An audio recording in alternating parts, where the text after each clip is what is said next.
very habitable man. The false.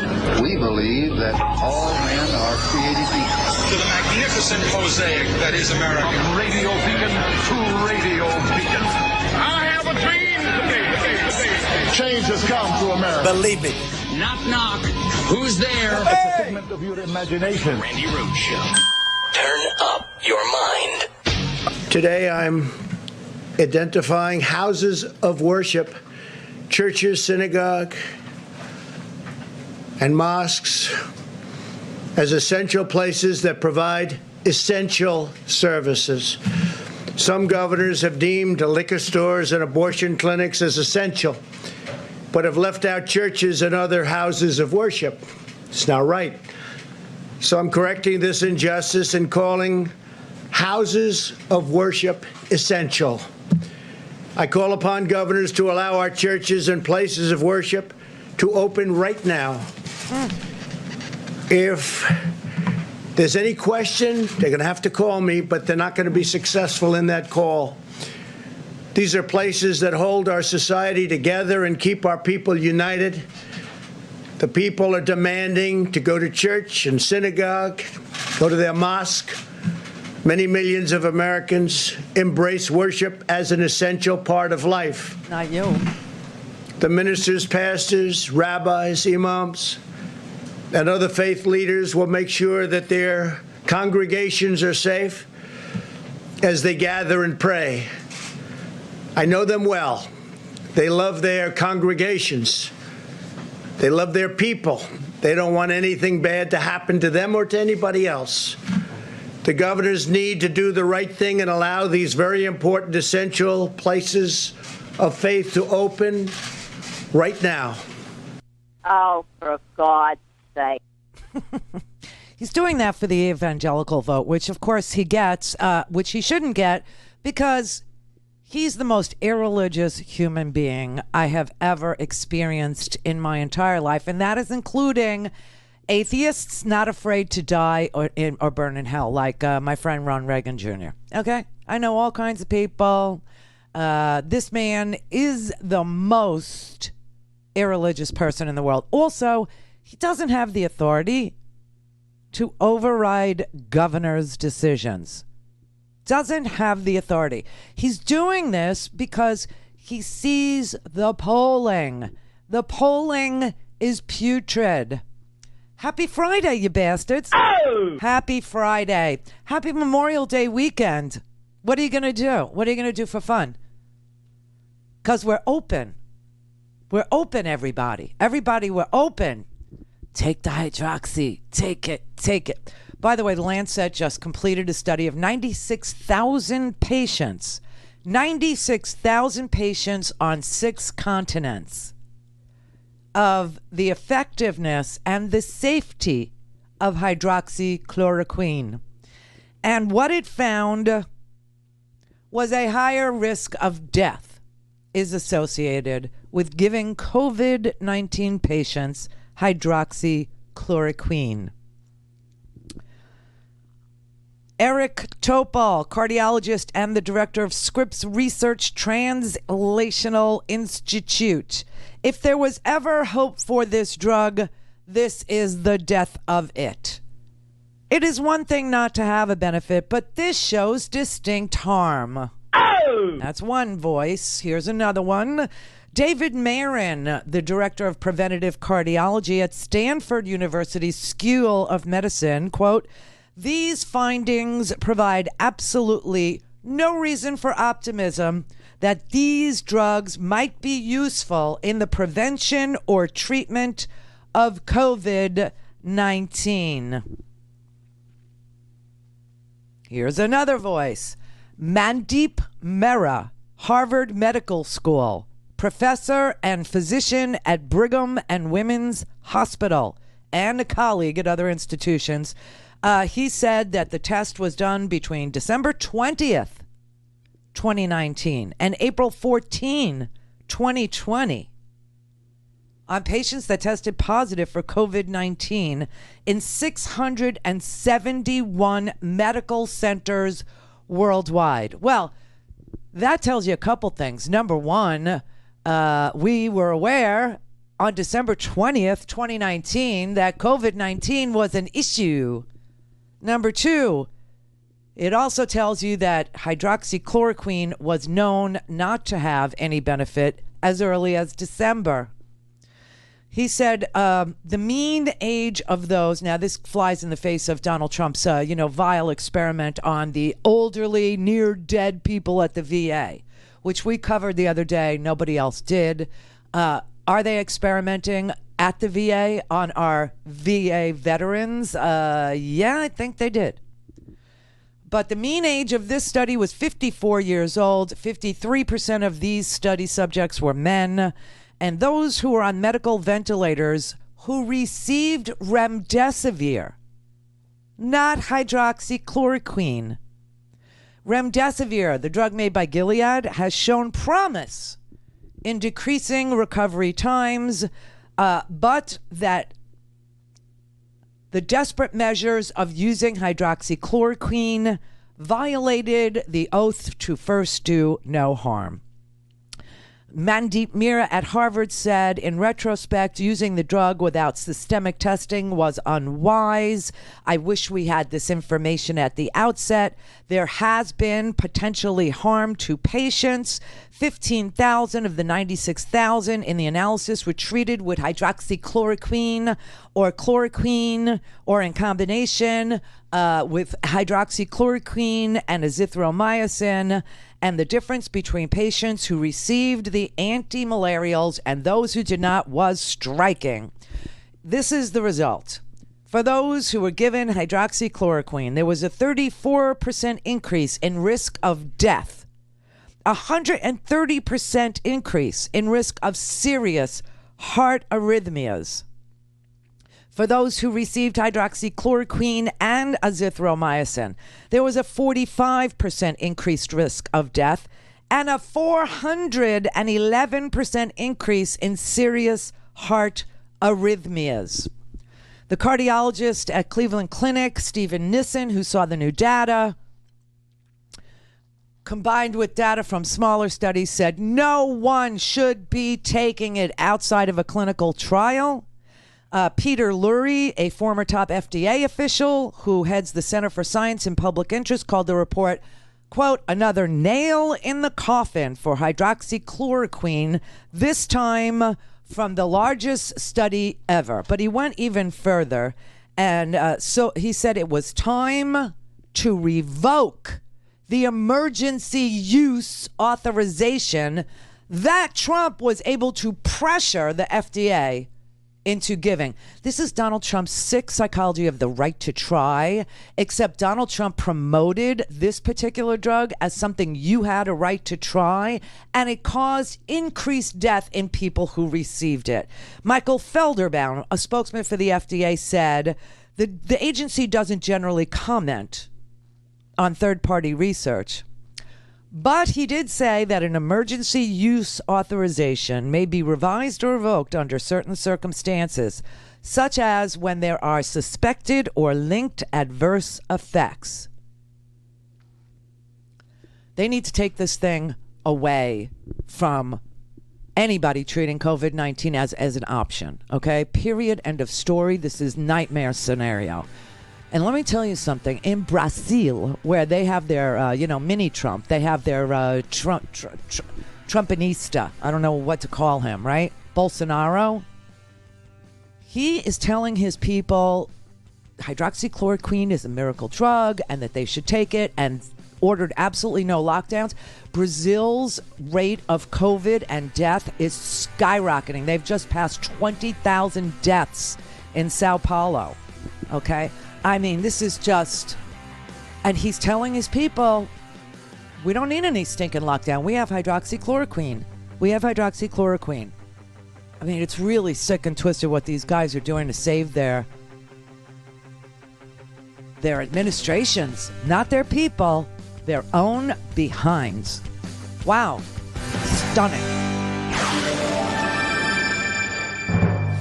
All things Randi at RandiRhodes.com. Go for launch. Speaking truth to power, the Randi Rhodes Show. So newsflash, Pharaoh doesn't get to dictate to God's people how they worship their God. Oh, my God.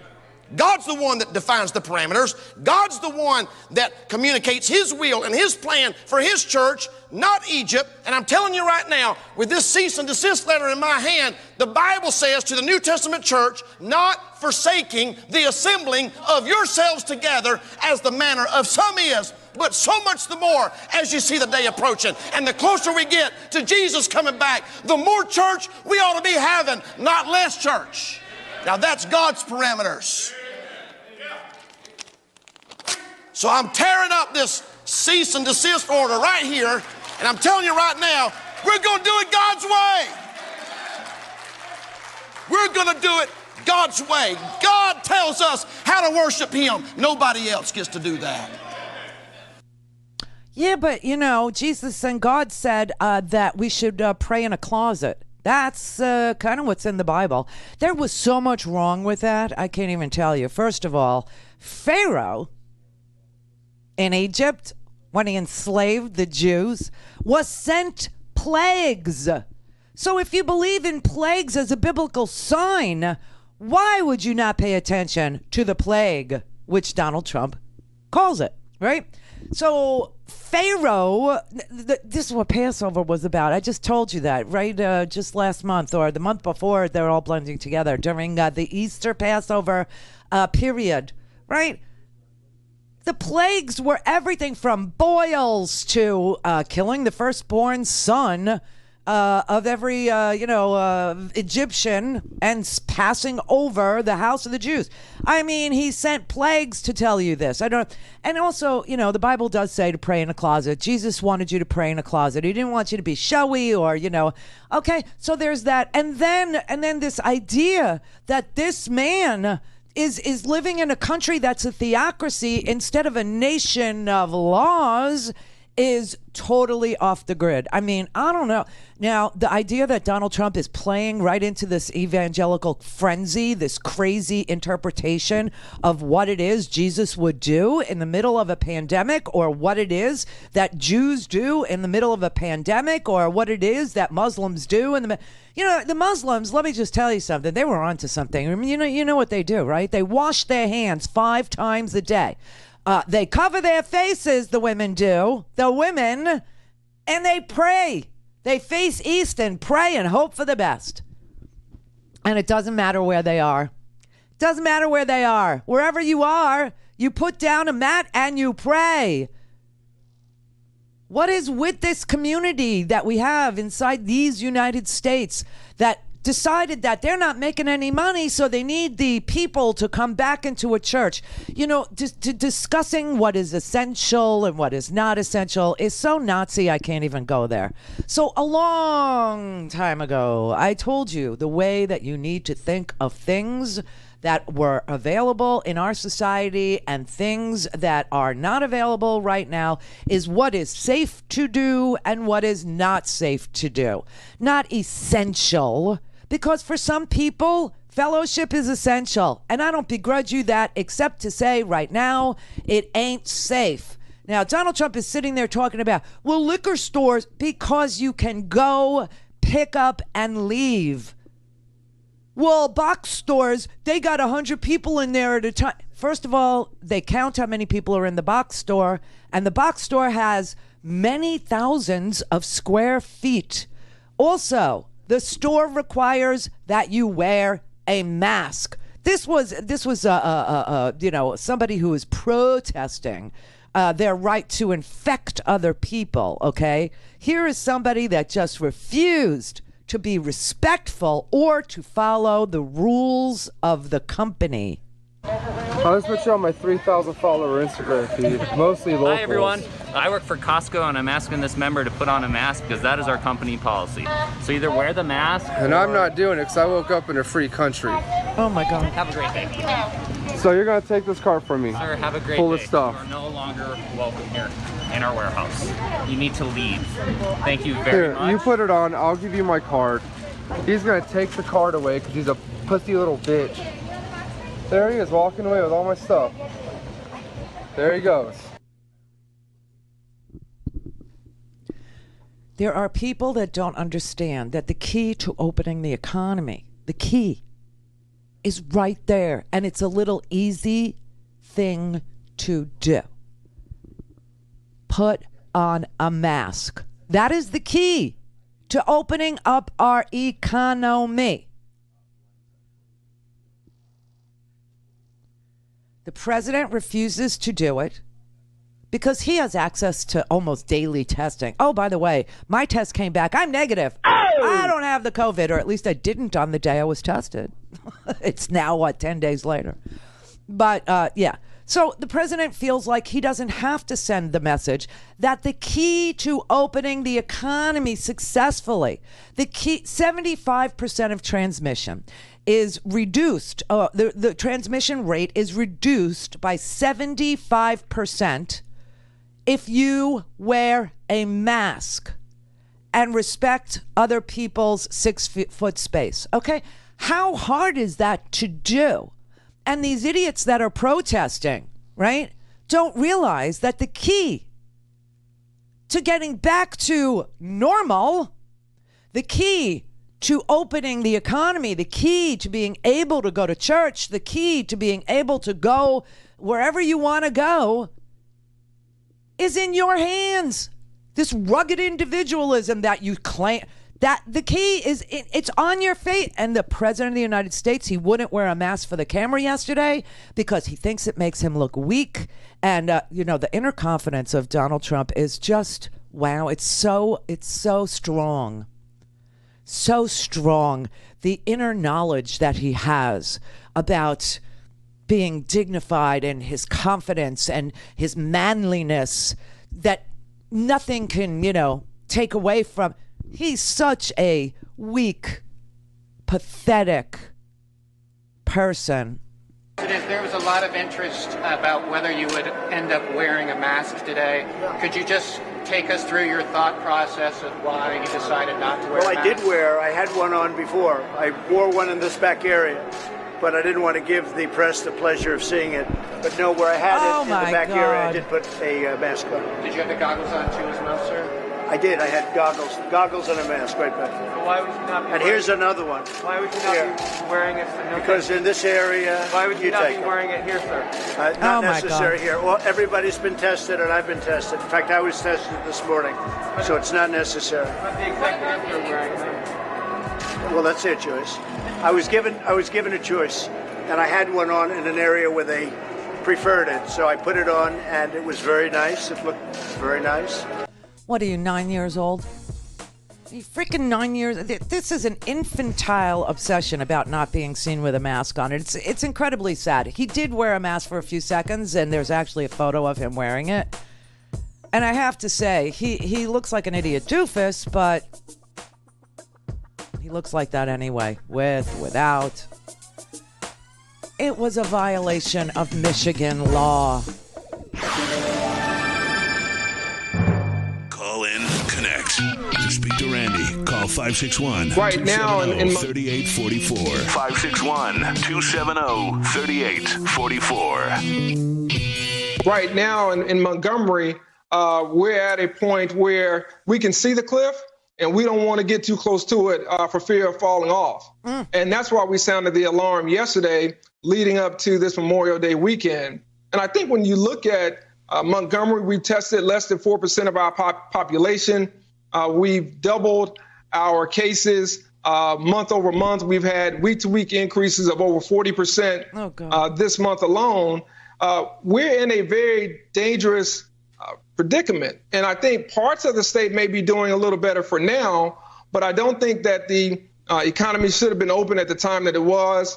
I think that we should have slowed our reopening and done some things a little bit differently. Because what I think it has done is it sent a message that the battle with COVID-19 is over and it has been won. And we're still in this battle, and we can't afford to relax now and lose much of the progress that we've made over these last few weeks. And make no mistake about it, our first responders, our medical personnel, our frontline workers, they've done a great job. Members of the community have stepped up to do things over and beyond to help their neighbors and to help their family and just to help out in any way they can. But it doesn't help us if we're doing those things only for us to take 2 steps back by prematurely trying to get back to our normal routines of what was normal prior to this pandemic. This is so sad. That is the mayor of Montgomery, Alabama. His name's Stephen Reed, and he's dealing with a wackadoodle governor, Kay Ivey, who opened up this, Alabama, I think, was closed, sort of, from April 4th to April 30th, and that was it. And then she opened the state, and they are seeing an increase in cases so severe that there is no place for the hospitals to put patients who need an ICU bed. It is the saddest situation. So basically what you have COVID is now raging in Alabama, and Kay Ivey she's been opening up things like a toddler on Christmas morning and causing a major outbreak in Alabama. I mean, she seems to have planned simultaneously the reopening of Alabama with a full-scale pandemic outbreak in Alabama. Who could have done that except somebody like her? It's like having the Titanic slow down. And then when it sees the iceberg, full speed ahead. That is the mentality of these wackadoodle Republicans. They just don't give a damn about public health, public safety. And that's what they're supposed to be doing. And it's really, really sad. I mean, the idea that there's no ICU beds available at all in Montgomery, Alabama. They're sending patients to Birmingham, which is over an hour away. And so basically they're having to play whack-a-mole with COVID patients and outbreaks in Alabama because Kay Ivey is Kay Ivey. I tell you, I just don't even understand why people don't understand why their leaders won't simply give the right advice to their constituents. If they just gave the right advice to their constituents, which would be wear a mask, respect other people, don't let your droplets go all over the place, just wear a mask and keep your droplets to yourself,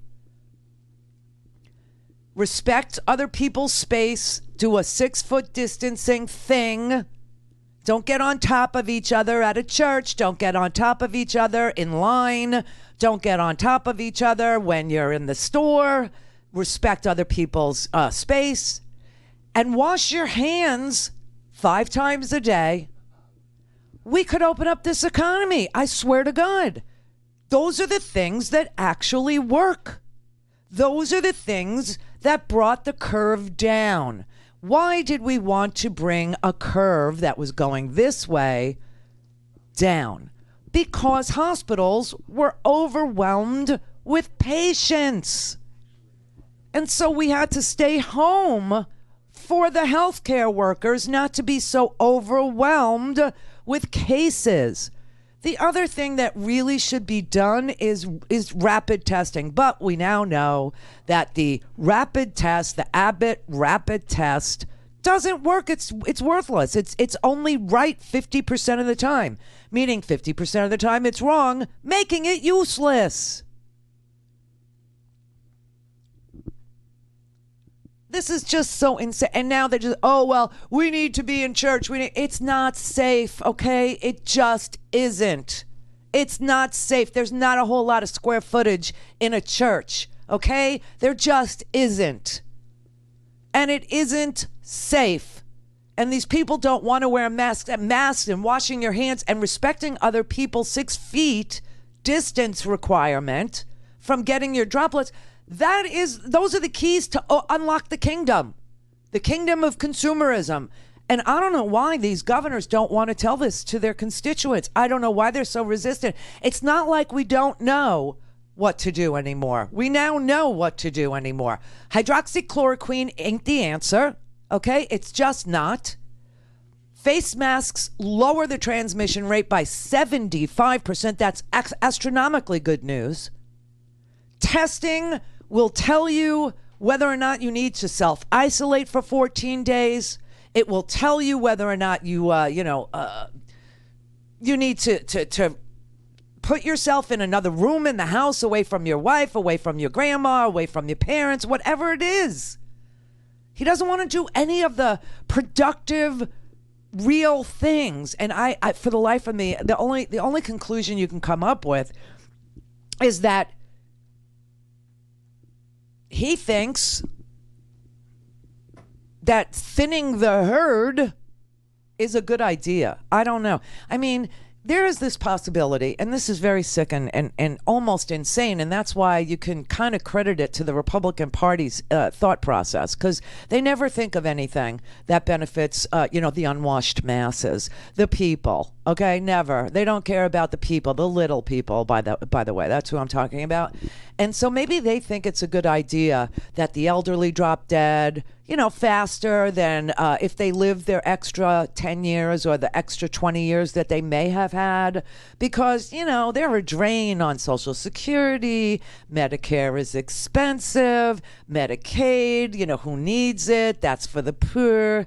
Black people seems to have this amazing effect in the black community because they have less access to health care in the first place, especially rural African Americans, where the hospitals simply do not have ICU beds. So maybe it's a good plan to cull these people.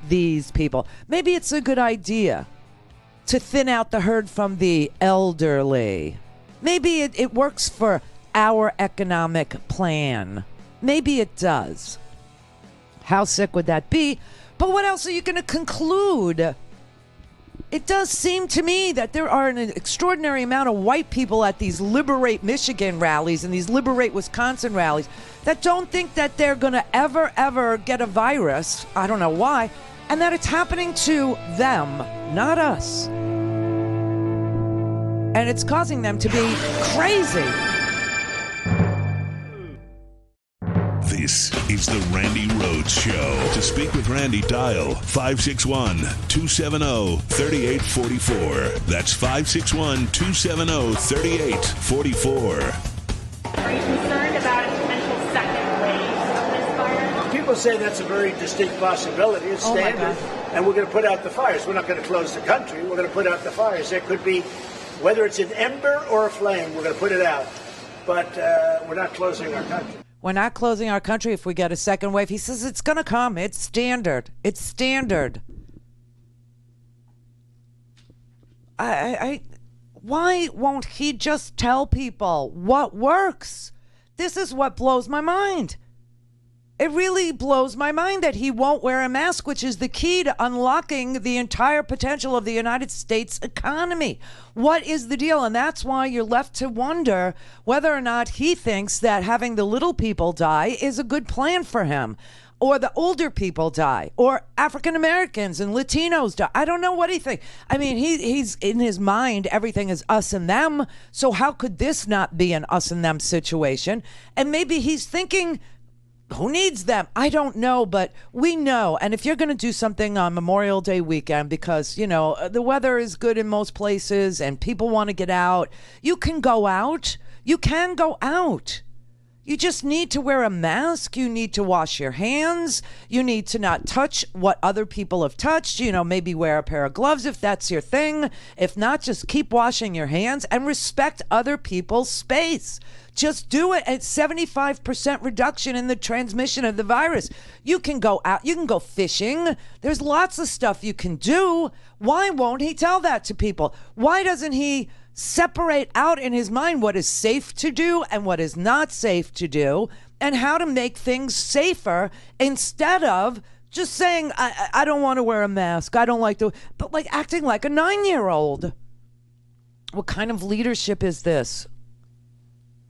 Now, I will tell you that some of the new hotspots are Dallas and Houston, Southeast Florida, right here, the Gold Coast, especially the entire state of Alabama, Crawford, Iowa, Colfax, Nebraska, Texas, Oklahoma, the city of Richmond. I mean, Crawford County in Iowa, the caseload has risen by 750%. Colfax County in Nebraska, your caseload increased by 1,390%. What is this? that he won't. I don't. Russ in Oregon. Randy, hi there. Hi. Listen, big story yesterday. You haven't mentioned it, but the Trump administration is giving $1.2 billion to a British holding company called AstraZeneca PLC that has absolutely no history of vaccine development. So is that in support of the Oxford study?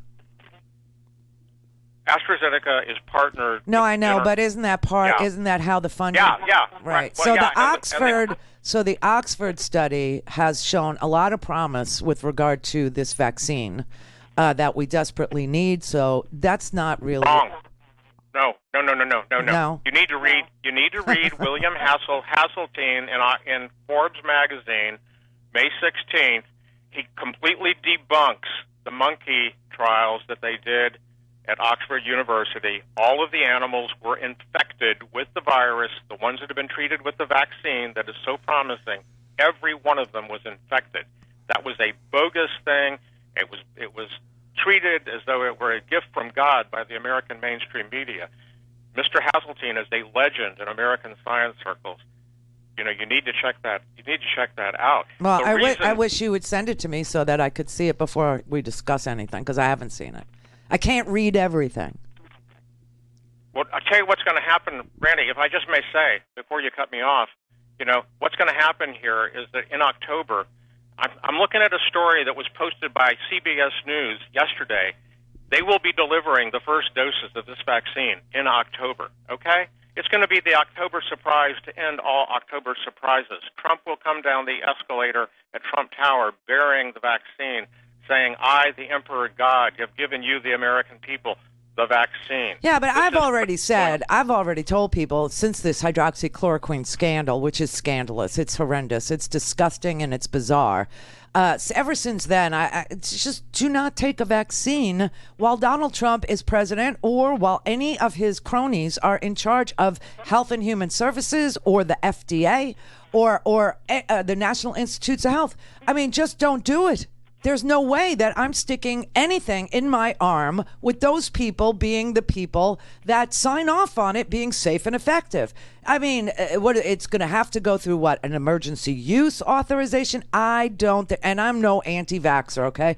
But I just don't think that America takes a needle full of virus from Donald Trump's administration. I just don't see it happening.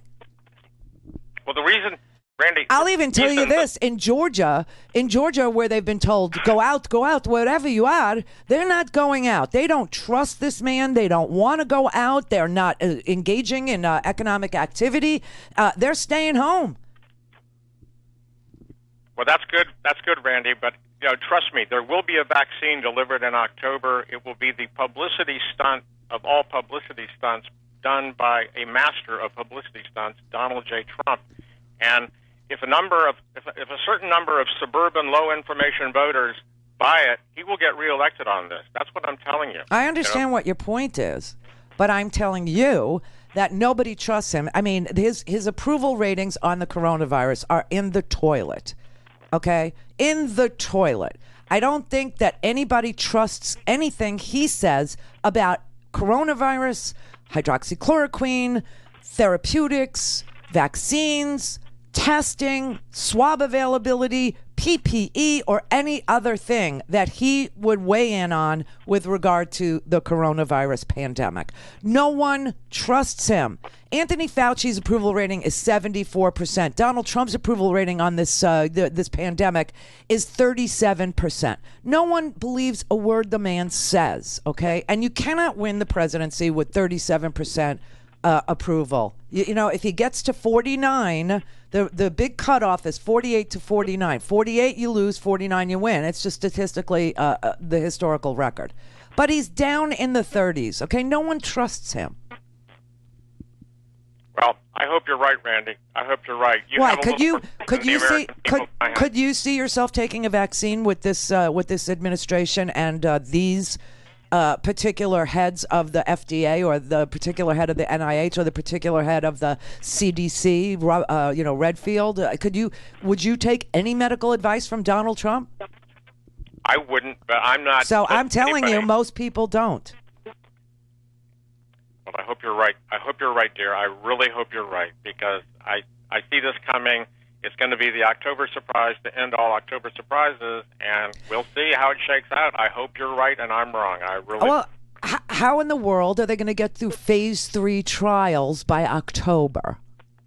I'll tell you how, Randy, this is the reason. Let me just finish the point here. The reason this went to a British company with no history of vaccine development is because they have a unitary system in England. They do not have checks and balances in England.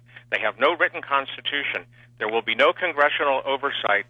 Boris Johnson, who is a good buddy of Donald Trump's, will waive all of the protocols, which are very similar to the ones we have in this country, but they will be waived. This thing will be fast-tracked in England. That's why the money, the $1.2 billion of American taxpayer money, has gone to a British company with no history of vaccine development, because Boris Johnson is going to speed this through, and it will be here in Donald Trump's hands in October. Okay? There's no way it gets here, because you're saying the British system versus ours. Our system doesn't allow for this. It just doesn't. So, you know, you can say all you want about Boris Johnson, and you can say all you want about, you know, the parliamentary system in England, in the UK, but it doesn't work like that here. It just doesn't. The only thing, the best hope that Donald Trump would have to bring a vaccine into your arm by October is to get emergency use authorization from the FDA, like what he did with hydroxychloroquine, and that ain't going to happen. There is no way that happens. The FDA obviously had to have learned its lesson with this hydroxychloroquine emergency use authorization, right? And now they realize that it's killing people with COVID. It literally kills people with COVID. It has no effectiveness as a preventative. There's no evidence it works. And I don't know that they're going to go down that bad road again and stick live virus into people's arms. I don't see how that works. Well, it won't be if the vaccine is being developed, you know, by. I know what your story is. Is not a live vaccine. It's not a live virus vaccine, Randy. I don't think anything's getting stuck into anybody's arm. A dead virus or antibodies or anything. Nothing. I can't see that happening here. So, I don't know what you read, but I'll go look it up. I'll go read it now. Would you take a vaccine that Donald Trump recommended at this point? No. Mary had a little lamb. The fault. We believe that all men are created equal. To the magnificent mosaic that is America. From radio beacon to radio beacon. I have a dream today. Change has come to America. Believe me. Knock, knock. Who's there? It's a figment of your imagination. Randi Rhodes Show. Turn up your mind. You have pledged that if you are elected, that you plan to raise taxes on corporations and also high net individuals. Given the pandemic, how quickly do you think you would move on that as you try to balance growing the economy and getting people back into jobs with paying for all of the services that we are paying for now as a result of the pandemic? Look, my tax policy is based on a simple proposition. We should stop rewarding wealth and start rewarding work a little bit. Let's raise the capital gains tax for people making over $1 million a year to ordinary income. Let's reverse the Trump tax cut. Imagine we have that, if we had that $2 trillion now as we go into, God willing, recovery, which is a long way away as I see it right now, which they use to buy back hundreds of billions of dollars of stock, tens of billions of dollars, boost wages for the workers. Did they do that? No. Let's use the money to invest in the middle class. You know, almost 40 million Americans have filed for unemployment. And you know what the White House is proposing? More tax cuts for corporate America. I've got a novel idea. How about some relief for Main Street? And listen, the entire recovery program, the entire stimulus has been passed, several $1 trillion. What was it done for? To keep people employed. To keep people employed. And what's the president done? Fired inspector generals. The vast majority of the money's gone to the very wealthy and the major corporations. Not a single penny's gone to the Main Street Fund that was set up. Not one penny in the last 3 months. And the PPP, what happens? People are getting locked out. And so, look, I mean, we didn't advertise. That's not what it was advertised to do. And the American people are getting a little frustrated. They're getting extremely frustrated. So, obviously, we need somebody who's going to make people who work for their money the priority in this country, not people who live off their money making money. And that's who's prioritized in this country, people who make money off of money. The abject failure of our economy is that every time the Treasury gets full of our money, it gets redistributed to the very tippy top. And Donald Trump stands there, and so do all the other Republicans stand there, and they say things like, we have a booming economy. Well, riddle me this, Batman. How is it possible that the United States of America has a booming economy when 40 million Americans can't make it 2 weeks without a paycheck? How is that a booming economy? How is it a booming economy when people who work have to weigh whether or not they can afford child care, or if the child care costs are going to suck up every penny from their job, from their wages that they make by going to work?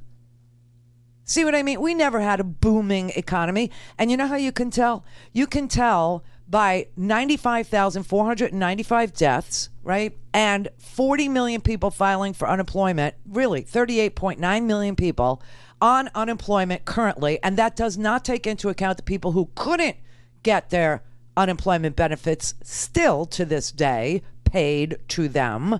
And when you see those two things, you realize, and that the stock market never tanked, it tanked, at the beginning of all this.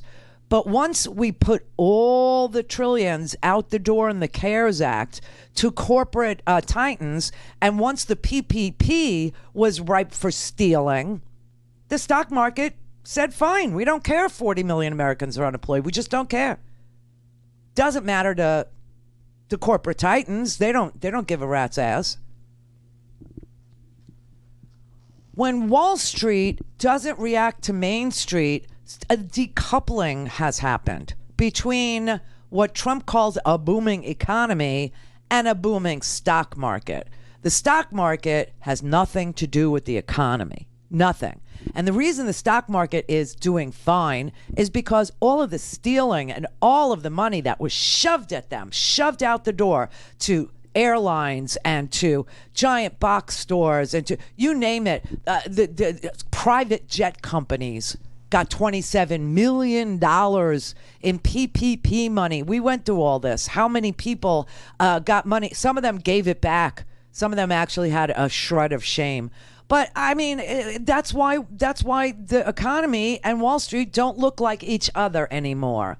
And so you do have a president here who calls himself middle class Joe, and he sort of is a guy that is better on issues of wages and hours and worker safety and violence against women. And, he's better on those things than the man that actually hates workers and punishes workers and, is part of the protections in the Violence Against Women Act. He's the reason for it.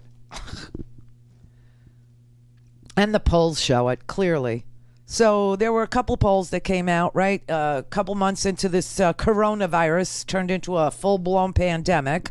And it looks like Joe Biden is leading Donald Trump 8 points nationally. And the public's approval rating of Donald Trump's handling of the coronavirus has tanked. There are two surveys. The ABC survey, the ABC News survey this is ABC News Ipsos that was out this morning. Trump's approval rating, 39%. You can't win when you have 39% approval. The Fox News poll has 43% approval for Trump's handling of the coronavirus. Then the Fox News poll asked about the handling of the coronavirus by Dr. Fauci. Dr. Fauci got 74% approval. State governments got 70% approval. The president got 43%. So I just want people who are freaked out about, are they going to shove a vaccine out on the market and it's going to be a big October surprise, to understand. I just don't think America is ready to inject themselves with anything that this man recommends, including Clorox. Although there are the odd ducks out there, okay? There really are. Or UV lights up your bum. I mean, people get that they should not be taking medical advice from Donald Trump or anyone in Donald Trump's orbit. So I'm looking at the story that you're looking at. I see where Dr. Hasseltine, he's a Harvard guy, worked on HIV virus and curing it and, coming up with things for prolonging life and different cocktails that obviously now work to make HIV so undetectable in blood tests that you can't transmit it from one to the other. Yes, I know who he is, so when you mentioned his name. But I just read something that he wrote in a blog, and he agrees with what the caller said. He says that the Oxford study with the rhesus monkeys, that the rhesus monkeys did develop antibodies, but that they still got sick when coronavirus was introduced to their world. So we still have a free press in this country, and I really believe that people are going to do the right thing when it comes to ignoring medical advice provided by Donald J. Trump. It's very optimistic of me, I know. It's a very sunny, optimistic outlook on life, but I believe that the American people know not to take medical advice from Donald J. Trump. I do. Now, to sort through all this money that's going out to Sanofi, and it's going to AstraZeneca, and it's going to, what's the other one I just saw? There's a whole bunch. Cinetech, there's all Moderna, there's a whole bunch of groups working on a vaccine. God knows we need a vaccine. God knows. But October, if he starts telling you to inject, no. We have a free press. We have doctors. They're going to speak up and speak out. All things Randi at RandiRhodes.com. Go for launch. Speaking truth to power, the Randi Rhodes Show. We don't want them to do mail-in ballots because it's going to lead to total election fraud. So we don't want them to do mail-in ballots. We don't want anyone to do mail-in ballots. Now, if somebody has to mail it in because they're sick, or, by the way, because they live in the White House and they have to vote in Florida and they won't be in Florida, if there's a reason for it, that's okay. If there's a reason. But if there's not, we don't want to take any chances with fraud in our elections. Well, Ms. Kamala Harris went on the TV and tried to explain what we tried to explain yesterday.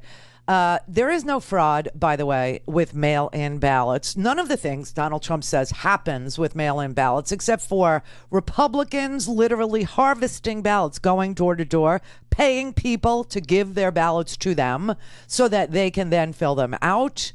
That happened. That happened in North Carolina's 9th District. That happened. But it's so easily spotted that the people who did it were caught, arrested, and a do-over election was held. Okay? But Kamala told us exactly why. I'm going to give you an opportunity to respond back to the president.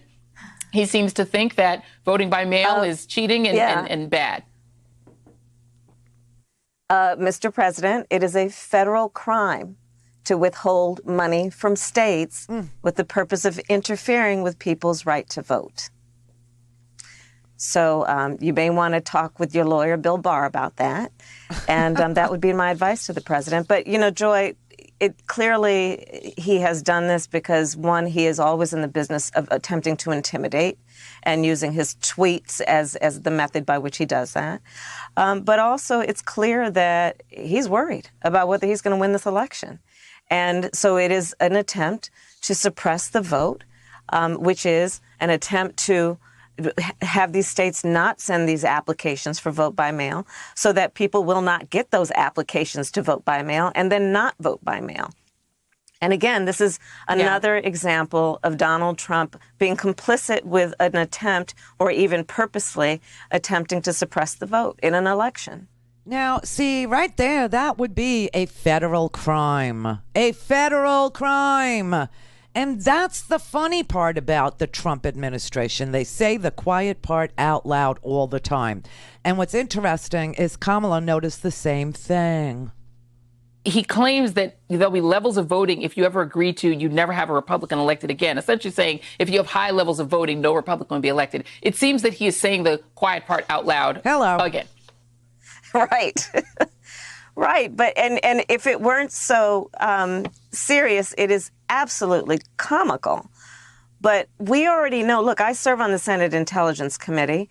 We have published publicly the reports which indicate, and the source of a lot of the information is from all of the intelligence community of the United States, that Russia attempted to interfere in the election of the president of the United States in 2016.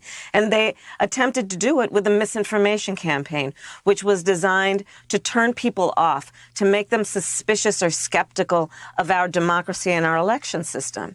And this is exactly what Donald Trump is attempting to do. Again, we've seen this playbook. He's playing right into a playbook that we've seen before. And so the important thing is that we make sure people aren't duped into believing that their votes don't matter and that our democracy is frail. Our democracy will be as strong as the American people are strong in participating in it. And Donald Trump cannot ruin our democracy if we all turn out and we vote and we exhibit the power of the people.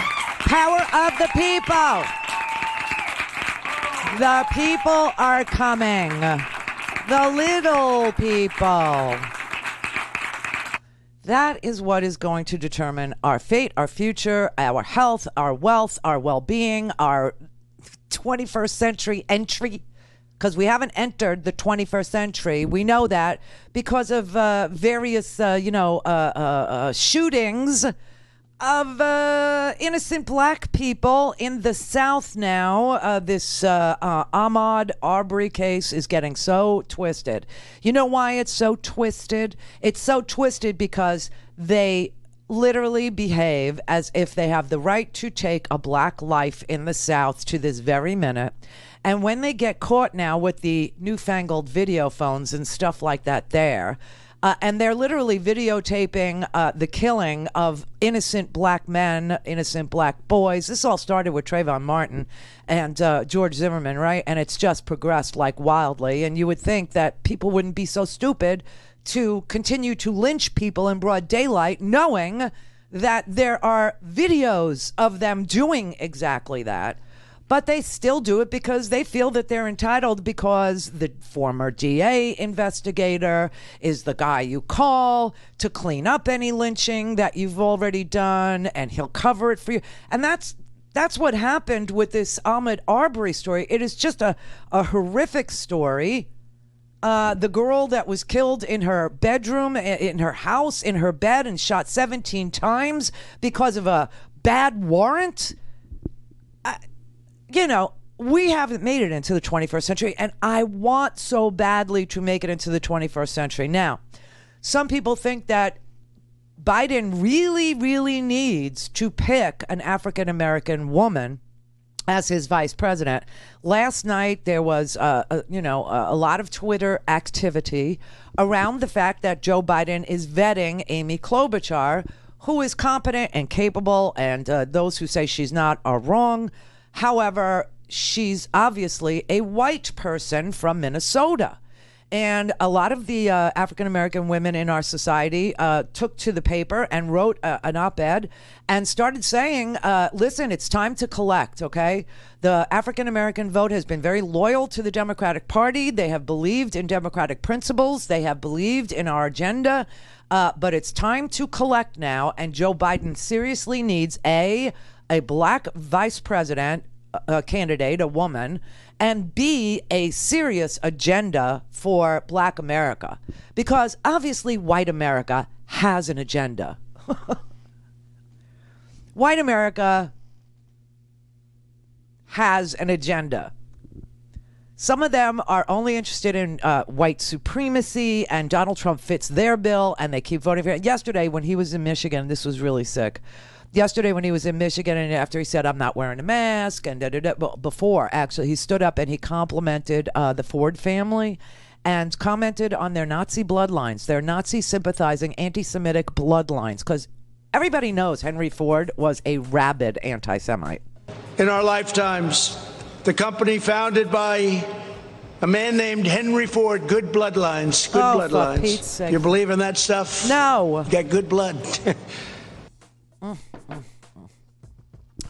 So obviously the president has in his head what is good blood and what is bad blood. And the good blood is white anti-Semitic blood, and the bad blood is everybody else's blood, especially African-American blood. What do you got to lose? Told you take hydroxychloroquine, which will kill you if you have COVID. What do you got to lose? And when he was saying, what do you got to lose? I kept saying, your life, your life, your life. You have your life to lose. And now we're witnessing it. It doesn't sound so outrageous now, does it? No. Call in, connect. To speak to Randi, call 561-270-3844. 561-270-3844. Howard's negative for COVID too. Oh, yeah. Oh, that's such good news. Yeah, I told you we had this free COVID testing for asymptomatic people. It was all comers, and it was in the middle of a park. And so we went. I went one day before him, and I said, go. There's no one there. Because we have a ridiculous state, okay? Florida man. They don't think they need to be tested. So whatever, I did. And we took advantage of it, and we went. So we're both negative, and that's great news. But still, I'm going to wear a mask. Yes, I am, because I don't know if I contracted it between the day that I had the test and right this minute. And, you know, everybody in this country ought to behave as if they do have COVID. What do I mean by that? Well, everybody thinks they have COVID anyway. Every symptom you have, okay, you get a sore throat, now you get a headache, or it gets hot in your house and you start to sweat. You think, oh, it's COVID, right? So behave that way. Wear a mask wherever you go. Wash your hands. Do things by the book. There is no book from the president, but I'm saying many medical professionals have shown you that wearing a mask cuts down on the transmission of COVID like dramatically, 75%. It's a great thing. Why wouldn't you want to do that and open this economy? Now, you know, we're going to have a Memorial Day weekend. People are going to crowd into various bars, and they won't be doing it. They won't respect any of what is needed right now to keep this economy, to open this economy, to get back this economy, to get back to work. They're just, and a lot of jobs are already lost. Just saying, a lot of jobs are already lost because small businesses got creamed. They got hammered so hard, and this president failed. He failed miserably. He failed on every front with regard to preparation, planning, and relief, and proper information, and helping small businesses keep their doors open. Giant corporations, now all of a sudden they're going to come out, and you're going to see, because this CARES Act that they wrote in the Senate, this act did not require that big business keep their employees the way that they did that small and medium businesses up to 500 people. They had to keep their employees. Big business, no such obligation, no such requirement. And so now they're going to come back and they're going to go, well, you know, we own a restaurant chain, or we own an airline, or we own a shopping mall, you know, the Simon shopping mall chain, whatever. And, you know, the herd is thin, meaning we're seeing a decrease in customer activity. And so we're not going to hire back all these people. We don't need them. We don't need them. Because their goal is fiduciary, okay? They're there to make profit. These corporations are there to make a profit. The president is not there to make a profit. The government of the United States, here's how it's different than corporations. They're not supposed to make a profit. People don't get, oh, well, we need to run this government like a business. Hell no, we don't. The Constitution does not have the word profit in it.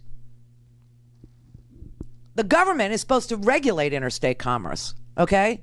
The government is supposed to see to the well-being of the people. The government is there to see to the general welfare of the people. It is not there to make a profit, and that's why, oh, he's such a great business. First of all, that's a lie. He's a fraud, okay? He's not a great businessman. He's the only man I know that's had his businesses declare bankruptcy one after the other, and be in violation of the of equal opportunity laws in renting, and do it over and over and over again. He's also a man who bankrupted casinos where the house always wins. What is so great about his business? He takes other people's work and slaps his name on it? Good for him. And still ends up committing fraud. Trump University, not paying contractors that did heavy-duty work for him, painted those casinos, installed the windows in those casinos, ordered pianos for those casinos, took the delivery and never paid for the pianos. Everybody's forced into court to sue him. That is not the role of government. The role of government is to see to the general welfare of the people, to protect and defend the people, not to make a profit. So could we just get rid of that idea that America is just supposed to operate like a we've been operating like a business under every Republican president I can imagine, I can recall, and look where it's gotten us. Oh, it's a booming economy. Yeah, except you can't make it through 2 months without a paycheck, or some people can't make it 1 week without a paycheck. Some people can't do 2 weeks. How is that good? How is that booming? It's ridiculous. And people are now getting shot in the street, and they're getting the protection of former cops. And please give me a break. The government is failing. And it's been, the government was failing for a long time. And then all of a sudden we started making progress across the board with 40-hour work weeks and safe workplaces and minimum wage laws and overtime compensation. And a middle class was born. A middle class that could afford to have a one person stay home and tend to children, and another person go to work and make enough money. Elizabeth Warren tells the story all the time of how her dad had a heart attack and her mom had to go to a minimum wage job in a department store. And that minimum wage job back then was enough to take care of her and all her brothers. And one of her brothers just died from COVID. Those days don't have to be gone. They're only gone because idiots say the United States should operate like a business. Bite me. No, the priorities in this country are not for the United States to reward wealth. It's to protect work. That's why they get to regulate interstate commerce. And they have perverted that particular part of the Constitution so hard that just about everything in this country got regulated to the point where it was just crazy. And now he's just decided no more There's some middle ground, don't you know? Now, Mitch McConnell said, and I want you to know that, I told you yesterday, I believe he was negotiating in public when he said, oh, I'm going to wait 3-4 weeks. I don't think we have a urgent need for more relief for working people who lost their jobs. We have 40 million unemployed people. He didn't see the urgency. So that should tell you one thing. He will never see the urgency in your life. He will never recognize your life. He won't ever react to your life or any of the urgent things that are going on in your life, okay? We'll never, ever, ever, ever, ever see you. That's the first thing. Second thing is he's lying, okay? And I told you, he's negotiating in public. He wants liability immunity for every single big company that wants to open up a workplace in a very dangerous way. He wants freedom from lawsuits for those giant corporations who are his donors. The lobbyists that represent them are also holding fundraisers every day in Washington, every morning, every afternoon, every night, cocktail parties in between for all of these people, okay? But now he's saying, well, maybe we do need another stimulus. Maybe we do. And I'm telling you, his sticking point is going to be letting corporations have their way with you without you having any recourse in law. That's what he's angling for. That's what he wants. the Randi Rhodes Show. To speak with Randi, dial 561-270-3844. That's 561-270-3844. I forgot to go to the ladies again. So if you see me dancing, that's why. Oh, my God. All right. Ray in Colorado. May I help you? Hello? Yes. Hi. Hi. Hi, my name's Larry. Oh, Larry. Okay. Yeah, that's fine. Middle name's Ray. They get close. Okay. Well, I could call you Ray or I could call you Jay, but just don't call you Larry. That's right. Right. Oh, I'm so happy I got through to talk to you. Oh, I love you. I love you more. I turned on to you for free speech, and I've been watching every day. Thank you. Since then. Thank you. I love what you have to say. You tell it short and sweet and to the point. I try. All right. The reason I called, I have a brother that lives in Alabama and bad, poor health. I'm about the same age as Howard, by the way. And by the way, you're a beautiful woman for your age. I can't believe you're for my age. Oh, ow! Ow! Ow! No, I'm praising you, huh? I know. I'll take it. I'll take it. You look 15 years younger, at least. Well, my mom said you have the face you deserve by the time you're 40, so, you know. Anyway, I just want to say Howard's a very lucky man. I don't covet, but I do admire. All right? I'm a little jealous. So your brother, you were telling me about your brother in Alabama. Yeah, he loves Trump, and I don't understand it. Last time I got to see him. I think it's peer pressure, okay, is what it is. He lives in Alabama for the love of Pete, you know. And quite frankly, you know, to fit in down there, you got to keep fighting that civil war. It'll never end for people until they're crushed again by the same leadership that lost the Civil War. Yes, ma'am. I understand so this. His state is headed up by a woman who is so abjectly ill-equipped to be a governor, and she literally is reopening that state up so fast that there are no ICU beds left. And one day, God forbid, your brother's going to find that out. And that's going to be a sad, sad come to Jesus moment for him. Yes, I'm very afraid of that. Yes. Yeah, and it's sad because it's preventable. Yes. And I had family also. Most of my family's in Texas. That's where I come from. I'm a healthcare refugee from Texas, you might say. I got disabled back in 2004 on the job. I'm on Medicare, struggling on a little Social Security check up here in Colorado. I love it up here. Oh, it's gorgeous. I love it. Where in Texas were you from? West Texas. Oh. A little place called Big Spring. I know Big Spring. I used to repo cars in Big Spring. Seriously. Yeah. Seriously, I used to be a repo man, and I worked in San Angelo, Big Spring, Odessa, Midland. That was my, turf. That was my region, and I would go repo people's cars. In fact, there's this guy in Big Spring. He had this giant 4x4 thing, and I had to go repo his truck. And me and my partner were in the, repo vehicle. What do you call it? Where they have the winch on the back and you hook it up. Right, the tow truck. Yeah, the tow truck, right? And so, but this one I had the key for, so I had to drive it away. Well, I couldn't reach. My feet could not reach the pedals in this damn truck. It was so pathetic. And so the guy heard me. It was the middle of the night. Guy heard me. He had dogs, and the dogs started barking. And he came out with his shotgun and he shot at me. I mean, I got shot at in Texas so many times I can't even tell you. Me too. Yeah. What is it with Texas? I mean, and then at one time, I tell you what, that southern attitude, I grew up with it, was born and steeped in it. Okay. Yeah. That resentment of the South losing the war. Okay. It's still there, baby. It's still there. I know, but this whole thing with the South's going to do it again. Why are you wasting your time on refighting a war that was so horrendous, 600,000 Americans, blood everywhere, no good? Right.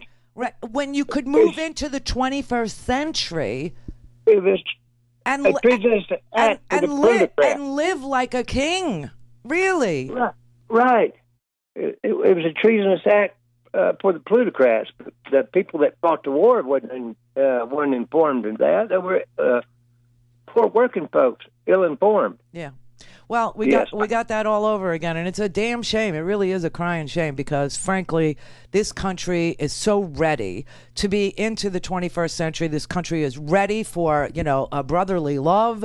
The country is ready for decent government. The country is ready and deserves to have an agenda for working people of all stripes, and to stop prioritizing making money and start focusing again on, like a laser, like FDR did, on working people and how their lives are and what's gone wrong. And that if you can't live for 2 weeks without a paycheck because you're sick and you don't have paid sick leave, or because there's a pandemic and you can't go to work physically, whatever it is, that is not a booming economy, that we deserve better, that we work really hard and wages are pretty much stagnant and flat, while the wealth of the billionaires, the wealth of the multimillionaires has astronomically increased. Why are people so blind to what's going on? What's really going on?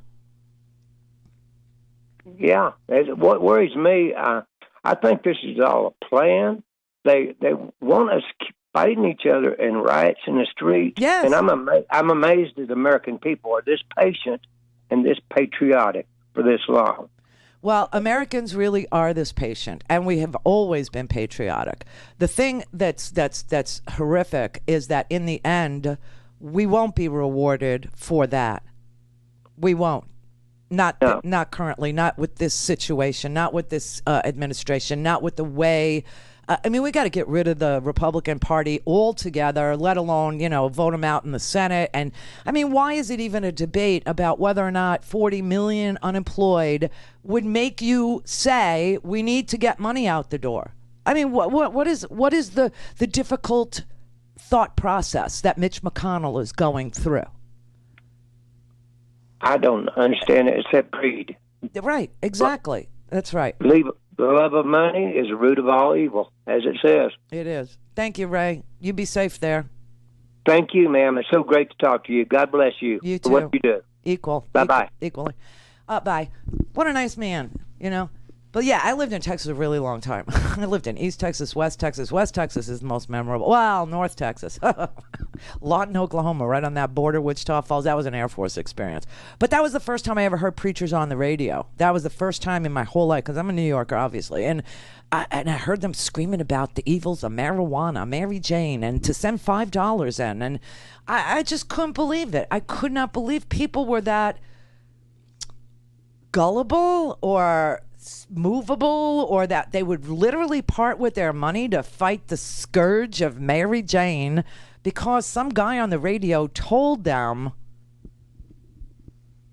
that, and that the church was the place to fight drug addiction or drugs coming into the. I don't know, but it's a very different life, and the media is very different, and people pick and choose what they want to imbibe, and they apparently don't have any problem with Valium and whiskey, but they do have a problem with the New York Times.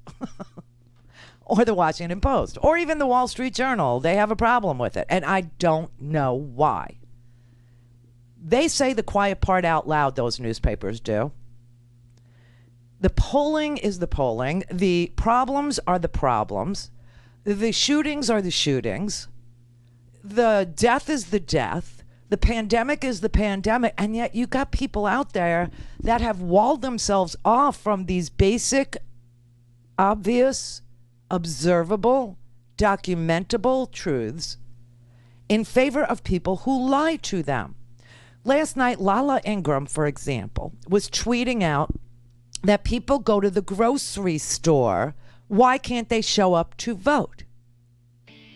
And I have to explain to her that when you go to the grocery store and you have a mask on, you are not shoulder to shoulder standing on line waiting to vote.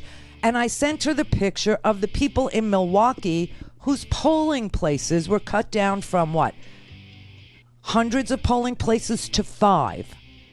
And that one iconic picture that was taken by a student journalist of the woman standing there holding a sign with a mask on her face, voting in a pandemic in person, and the sign just said, "This is ridiculous." The fact that the nutty people on those propaganda channels can't see the difference between a 10,000 square foot grocery store and a church that's been rigged to hold an election is self-evident. Happy Memorial Day to all of our vets.